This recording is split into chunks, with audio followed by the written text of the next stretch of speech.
ശരിയാണ്. ഒരു ഇതിൽ തന്നെ ഒരുപാടുണ്ടോ അല്ലെ? അതെ അതെ, ഒറ്റ കൊമ്പിൽ തന്നെ ഒരുപാട് വെള്ളം ഒരുപാട് തിരി ഉണ്ടാവും. ഒരുപാടുണ്ട്. ശരിയാണ്. ഇതൊക്കെ നമ്മളെ മദർ പ്ലാന്റ് ആയിട്ട് ഇങ്ങനെ വെച്ചേക്കാണ്. പക്ഷെ അത് ശരിയാണ്. ഇതിനെന്താ റേറ്റ് പറഞ്ഞത്? ഇതിന് നമ്മളിപ്പോ ഇതിന് 3000 രൂപ ഒരാൾ പറഞ്ഞിട്ട് ഞാൻ ഇത് കൊടുക്കാതെ വെച്ചേക്കാണ്. കൊടുത്തിട്ടില്ല. കൊടുത്തിട്ടില്ല. മോഹവിലാണല്ലോ അല്ലെ? മോഹന വില എന്ന് പറഞ്ഞാൽ ഇതിൽ നിന്ന് കൊണ്ടായാൽ 1000 കണക്കിന് ഇതിന്റെ ഇതുണ്ടാക്കാം. മദർ പ്ലാന്റ് ആണ്, ചെയ്യാൻ തൈ പറ്റുമോ? ഉണ്ടാക്കാൻ പറ്റും. ശരി. ഇതിപ്പോ ഏകദേശം 2 വർഷത്തിൽ മേലെ പഴക്കമുണ്ട്. അപ്പൊ നിങ്ങൾ ഇത് കൊടുക്കുവോ?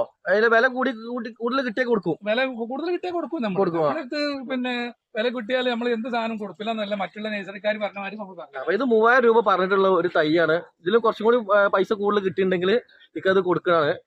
ഒരുപാട് കുരുമുളക്, നിറയെ കുരുമുളക് കായ്ച്ചിരിക്കുന്ന തൈയാണിത്. ഇതും കുരുമുളക് തന്നെ അല്ലേ? ഇതും കുരുമുളക് തന്നെ. ഇതിന്റെ പേരോ? ഇതിന്റെ പേര് ഇത് പന്നിയൂർ ഇനത്തിൽപ്പെട്ട ഒരു ഐറ്റം കുരുമുളകാണിത്. ഇത് കുറച്ച് നീളമുള്ള ടൈപ്പ്. നീളം ഉണ്ടാവും.